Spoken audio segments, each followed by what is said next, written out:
Muy, pero muy buenos días, mis queridos hermanos. Estamos en el segmento La Biblia al Día.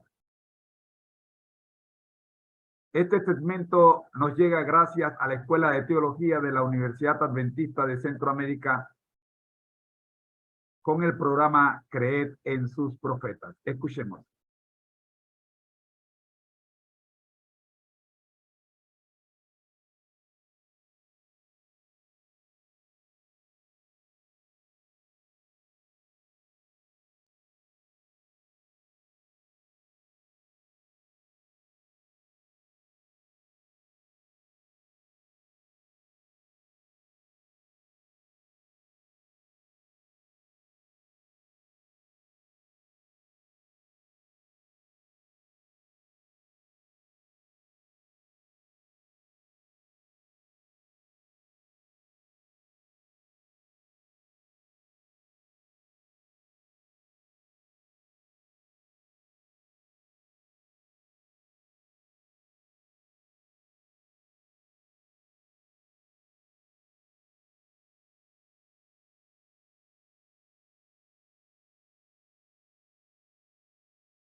Como refugio en la tormenta. Y la Facultad de Teología de la Universidad Adventista de Centroamérica presentan su programa Creed en sus profetas. Es tu palabra.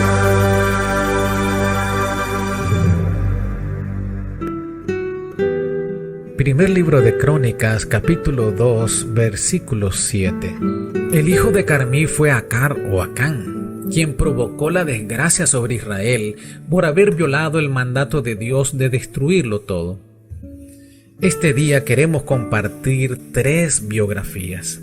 Entre todos los nombres que se mencionan en este capítulo, queremos resaltar a 3, David, Acán y Caleb. David no era importante a la vista de su familia y de Samuel. Sin embargo, David aprendió a depender de Dios. Ocupa un lugar muy importante en la historia sagrada. Defendió el honor de Dios y se enfrentó con Goliat. Esperó los tiempos de Dios para ser coronado rey. Tuvo un arrepentimiento genuino después de su pecado de adulterio, llegando a escribir el Salmo 51. Dios dijo de él: David, hijo de Isaí, hombre según mi corazón, quien hará todo lo que yo quiera. La historia de Acán. El cronista cambió el nombre de Acán por el de Acar.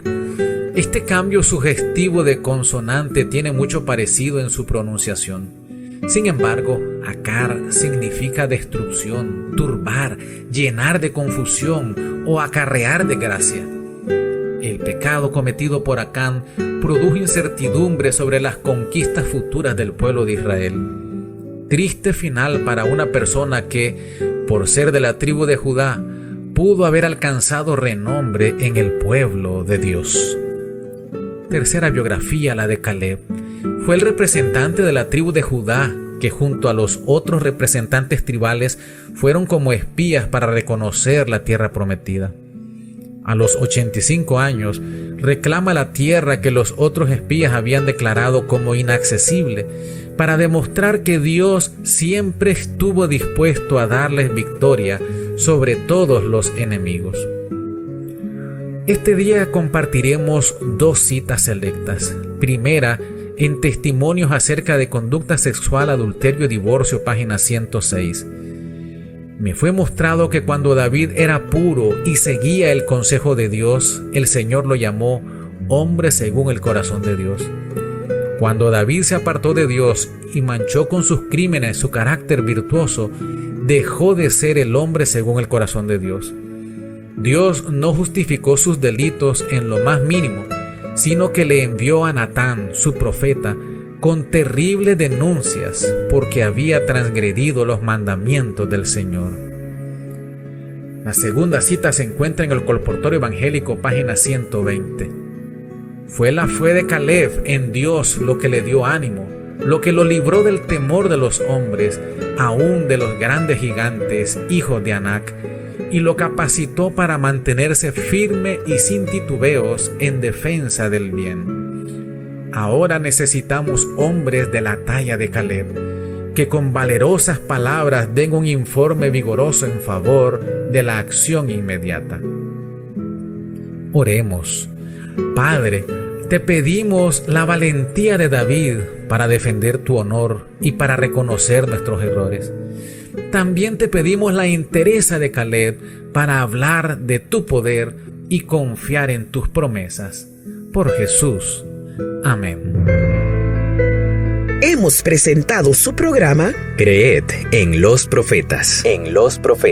Escrito por el Dr. Franz Ríos, en la voz del ingeniero Dodani Castillo. Les esperamos el día de mañana a la misma hora. Para más información, visite nuestra página en internet teología.unadeca.ac.cr. Creed en los profetas. Lámpara a mis pies es tu palabra.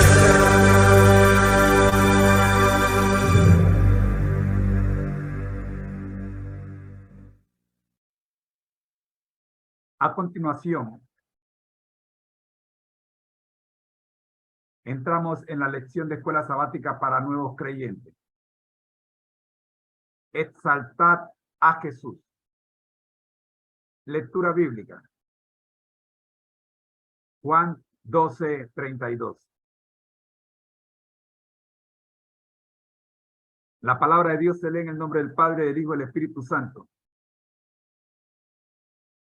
Pedimos, oh Padre, que usted sea el que tome el control de este segmento, como el resto de la programación.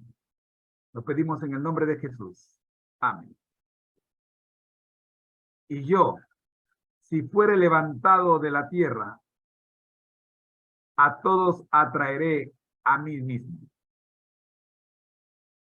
El concepto clave. Cristo es el centro de la Biblia.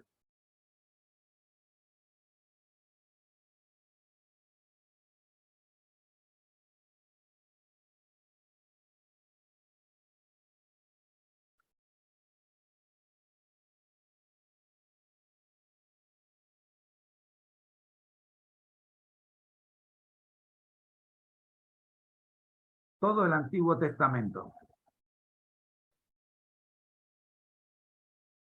lo anuncia en símbolos y proféticamente. En el Génesis usted lo encuentra en el versículo 15. Pero antes lo encuentra en el versículo 23:15. Pero antes lo encuentra en el versículo 28 del capítulo 1.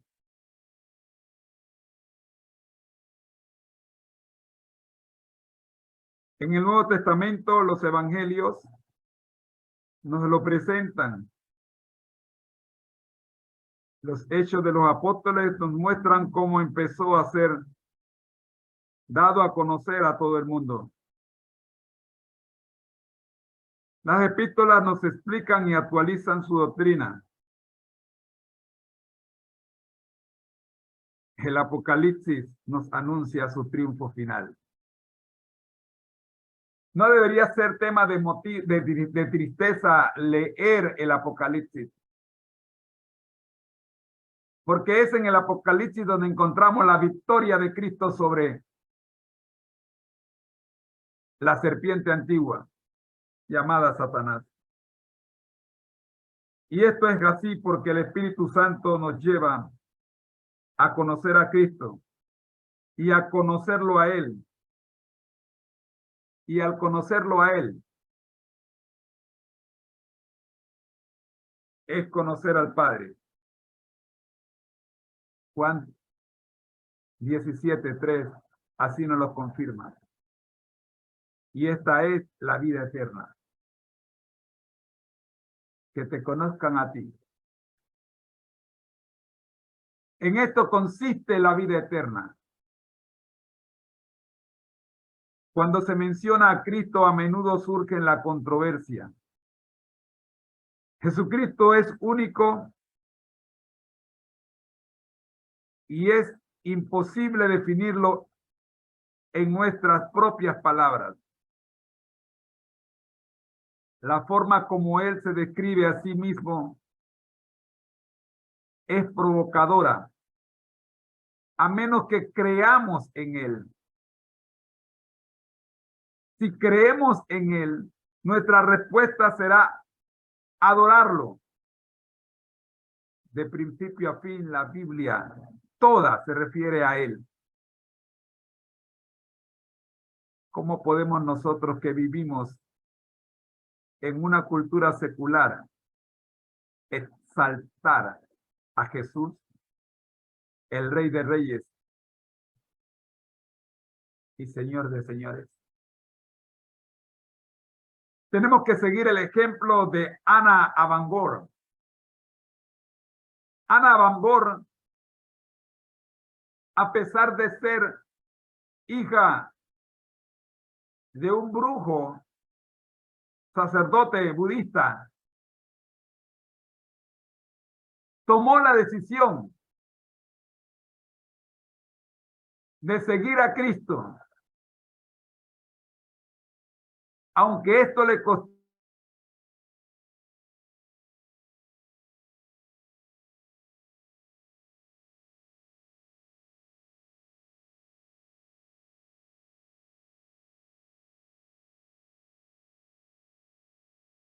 Déjame ver qué está pasando. Ah, ya. Ya resolví. Gracias, gracias. Ahora sí, ya la tenemos. Gracias.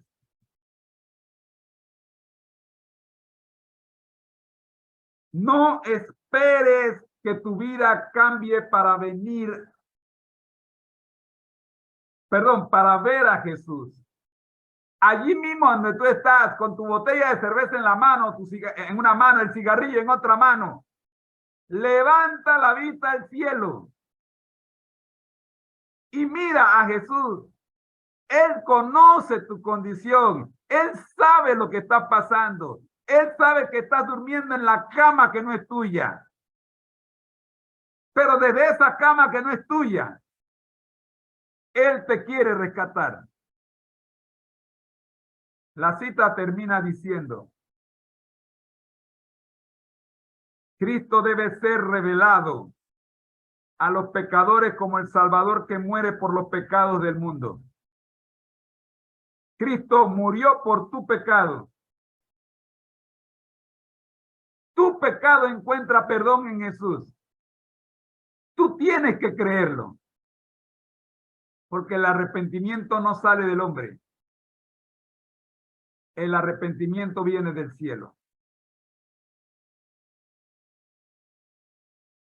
Y mientras contemplan al Cordero de Dios en la cruz del Calvario, los miembros de la redención, los misterios, de la redención comienzan a desplegarse a la mente, y la bondad de Dios los conduce al arrepentimiento. Es Dios quien te va a ayudar a salir del pecado en el que te encuentras. Es Dios quien nos ayuda. Ningún otro. Solo en Cristo hay salvación. El Señor te bendiga.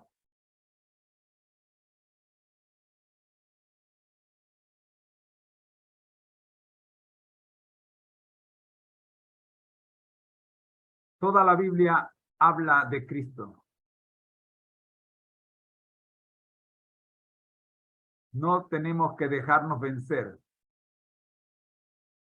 por muy fuerte que parezca el Dios que nos atemoriza, como fue el caso del Dios del trueno, que se llevó la casa de Ana Avangur. Pero Ana le dijo al Dios del trueno: yo y mi casa serviremos a Jehová. Ana termina diciendo: la gente me dice que la vida sería más fácil si tan solo regresara a la religión de mis padres, el budismo. Pero mi familia, para mi familia y para mí, no hay vuelta atrás. Comparto mi fe con otros y les digo que mi Dios me salvó del Dios del trueno. Hoy te queremos invitar a conocer a Jesús. Juan 17:3 dice, y esta es la vida eterna, que te conozcan a ti, al único Dios verdadero, y a Jesucristo a quien has enviado. Oremos. Gracias, Dios, por permitirnos en esta hora el estudio de la lección de escuela sabática para nuevos creyentes. Diríjanos, Señor, en el segmento que continúa, Dios y la sexualidad. Oramos en Jesús. Amén. Dios y la sexualidad. Nuestro libro texto para este segmento es el matrimonio, aspectos bíblicos y teológicos. Ya hemos visto el capítulo 1, la revelación de la Biblia en los problemas contemporáneos relacionados con el matrimonio y la sexualidad. Y estamos estudiando esta semana el capítulo 2, el matrimonio en la Biblia. En su primera parte, el segmento bíblico del matrimonio. La próxima semana veremos el matrimonio en el Antiguo Testamento y la que sigue veremos el matrimonio en el Nuevo Testamento para cerrar el capítulo 2. El matrimonio en la Biblia, el fundamento bíblico del matrimonio. El día de ayer vimos implicaciones para el matrimonio. Estudiamos la creación de un varón y una hembra. La creación versus el indefinido. El complemento de lo creado. Un designio divino heterosexual. Toda la creación se orienta hacia su creador. Todo era bueno en gran manera. El homosexualismo y la poligamia. Y cerramos con fructificad y multiplicados Génesis 1:28. Concluimos diciendo, ciertamente solo un hombre y una mujer poseen el potencial dado por Dios de fructificar y multiplicarse, cumpliendo así el propósito divino. Así solo la unión monogámica entre un hombre y una mujer refleja la norma divina del matrimonio fiel. Hoy día queremos estudiar con usted en esta parte de fundamentos bíblicos del matrimonio, el primer matrimonio en el Edén. Varón y hembra como cultivadores de relaciones. El relato de la creación de Génesis 2 se centra en esta tierra y en el cometido que Dios ha asignado a los seres humanos. Este pasaje atrae la atención hacia ellos como cultivadores de relaciones, es decir, de la relación entre Dios y su creación, y de la relación entre el hombre y la mujer. Génesis 2 contiene las primeras apariciones de las palabras hebreas que designan al hombre y a la mujer, Isi e Isa. Génesis 2:23. Después de crear a la mujer, Dios mismo la lleva hasta Adán, declarando en efecto el primer enlace matrimonial de la historia. Se ha afirmado que la creación de la primera mujer conduce naturalmente a su relación expresada a través del matrimonio, lo cual concluye con la responsabilidad que estos tienen como pareja de procrear y someter la tierra. Génesis 1:28. Así el hombre, el varón y la hembra son cultivadores de relaciones. Génesis 2:24 merece una correcta interpretación. Todo esto lleva a Génesis 2:24, donde encontramos la primera declaración acerca del matrimonio en las Escrituras, que sigue siendo básica para todas las expresiones posteriores. Por lo tanto, es mucho lo que depende de una interpretación correcta de Génesis 2:24, que menciona tres facetas que son esenciales en el punto de vista bíblico acerca del matrimonio. La primera de ellas, dejar atrás. La segunda, unirse, y la tercera, llegar a ser uno. Necesitamos analizar cada una de estas tres facetas para darle una correcta interpretación a Génesis 2:24. Cuánto me duele la manera en que se ha llevado incluso a los tribunales la interpretación bíblica, llegando a conclusiones totalmente aberracientes. Queridos hermanos, tómate un tiempo, por favor, para leer con cuidado Génesis 2:24.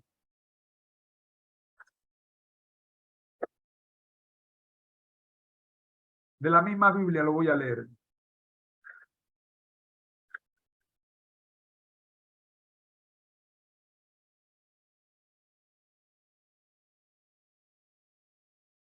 Y para que no saquemos el texto de su contexto,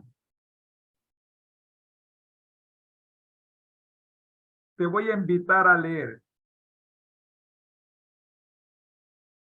desde el versículo 23. Dijo entonces Adán: esta sí que es hueso de mis huesos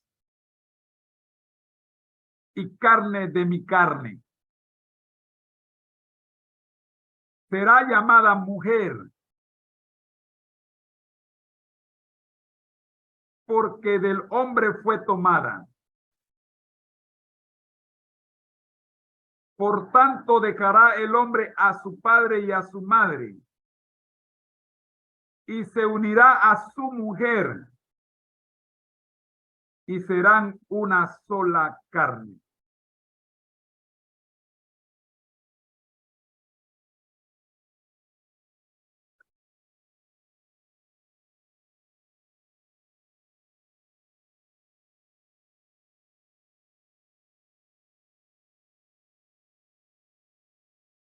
Lo primero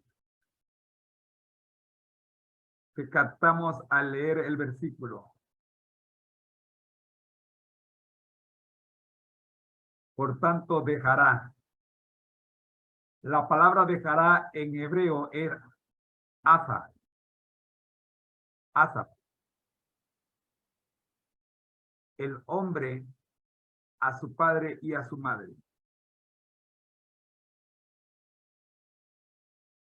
El mandato de abandonar al padre y a la madre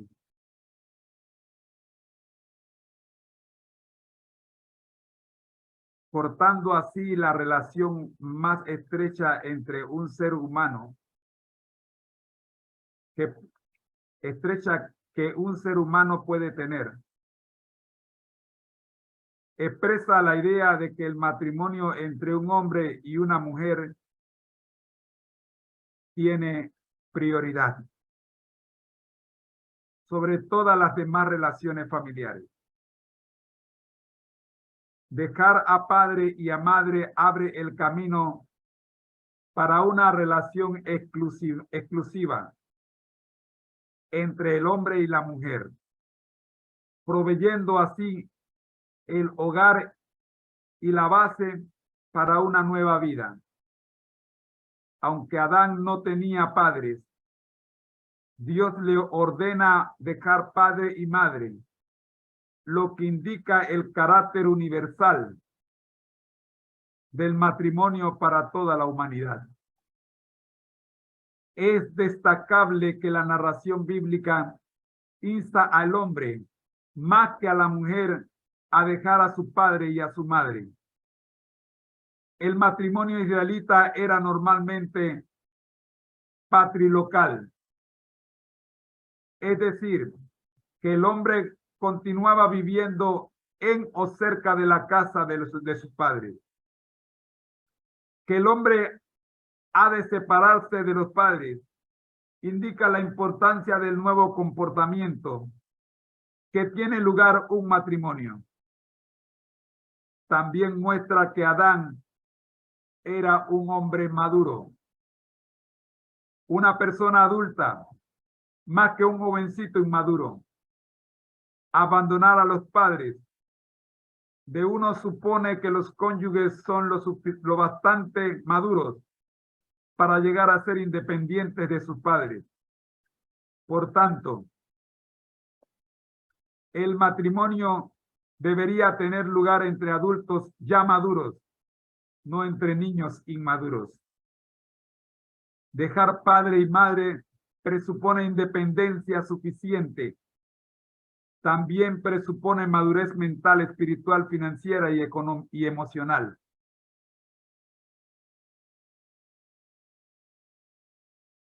La bola pica y se extiende. Dejar atrás implica hacer un pacto. La idea de dejar atrás también aparece en contexto de pacto. Se ordena a Israel que no abandone la alianza con Dios.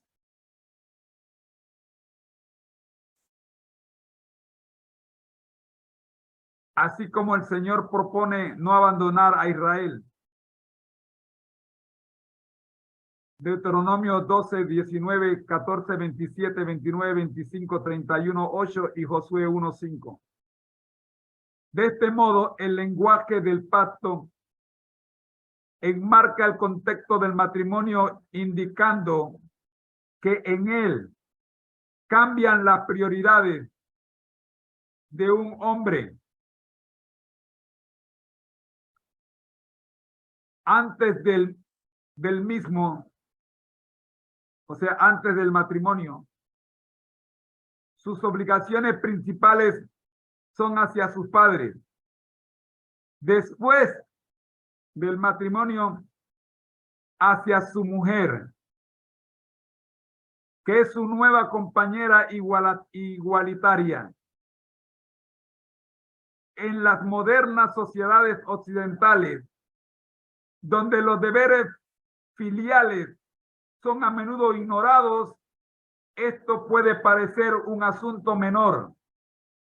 Pero en las sociedades tradicionales como la israelita, en las que honrar a los padres es la más elevada obligación humana después de honrar a Dios, esta observación acerca del abandono es muy llamativa, porque deja muy claro que la esposa ahora ocupa el primer lugar. Hay que hacer un cambio de mente. Tu padre y tu madre ya no están en el primer puesto después de Dios. Tu padre y tu madre ahora pasan al segundo lugar, porque ahora tu prioridad es aquella a la que tú sacaste de su casa para formar con ella un hogar. Entiende, por favor. El texto dice, dejará el hombre a su padre y a su madre. Entiende, por favor. Entiéndelo. Porque de eso depende el éxito de tu hogar, tu futura familia.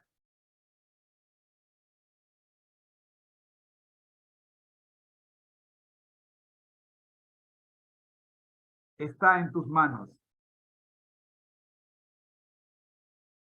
Pero si tú no te desconectas de tu padre y de tu madre,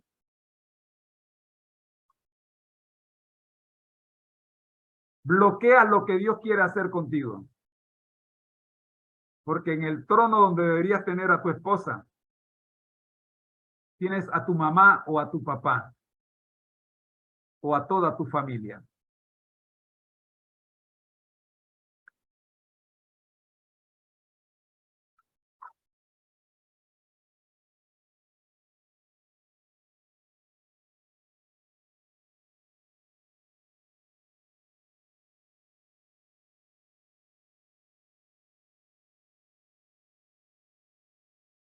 Has hecho un pacto. Respeta el pacto.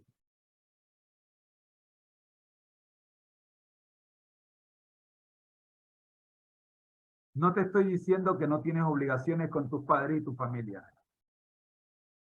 Pero tu principal obligación es con tu familia inmediata, que es la que está formando. La que vive bajo tu techo. Entiéndeme, por favor. Tus hijos necesitan saber que tienen un padre que los ama en primer lugar. Tu esposa necesita saber que tiene un esposo que la tiene en primer lugar. Mientras no entiendas esto, tu vida será un caos.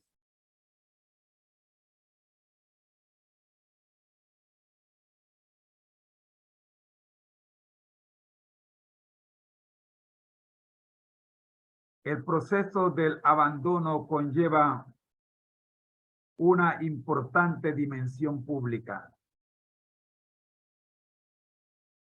que acompaña a la relación del pacto matrimonial. La sagrada alianza establecida entre un hombre y una mujer en presencia de testigos, Dios y representantes de su familia, indica que el matrimonio es tanto personal como comunitario, en el sentido de que hay espectadores que dan fe del comienzo del matrimonio. No es meramente un compromiso privado y personal con otra persona. Conlleva la presencia de testigos y de una determinada ceremonia. Mi querido hermano,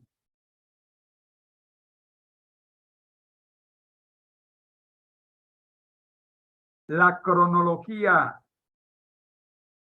de Primera y Segunda de Reyes indicaría que Joaquín se casó a los 16, Amón y Josías a los 14.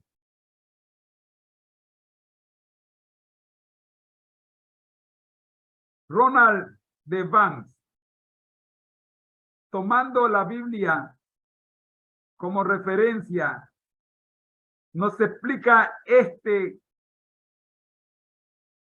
aparente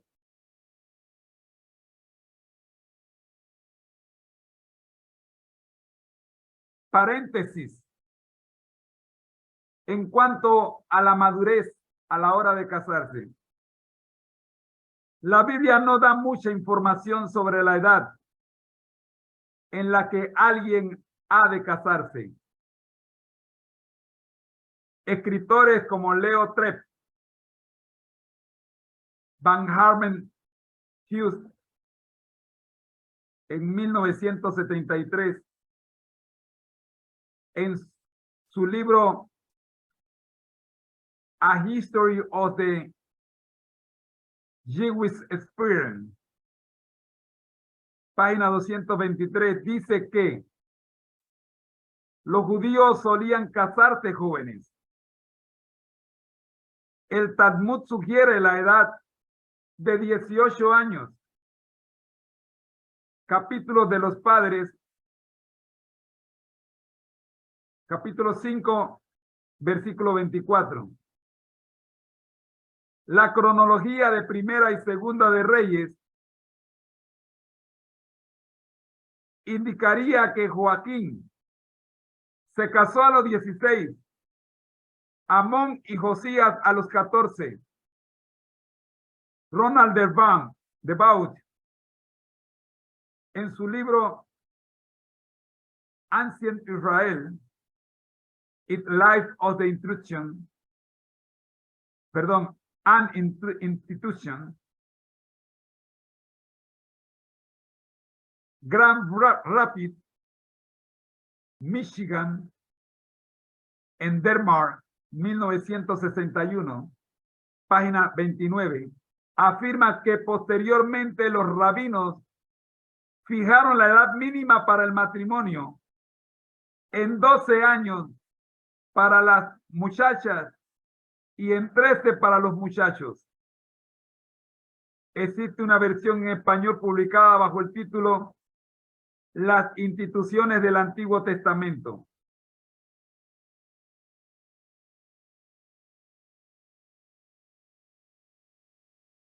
Dejar padre y madre presupone independencia suficiente, también presupone madurez mental, espiritual, financiera y emocional.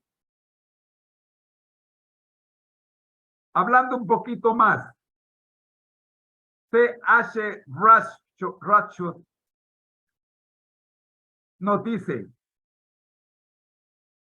es digno de mención que desde una perspectiva de historia de las religiones, el matrimonio en todas las culturas está basado en la religión y en consecuencia se enmarca en un contexto de culto.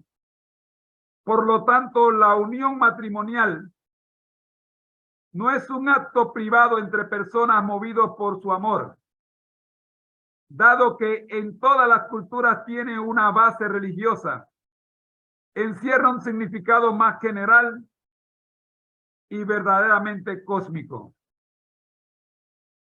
Amigo que me escuchas, no pienses que cuando te casaste o cuando decidiste escoger una compañera,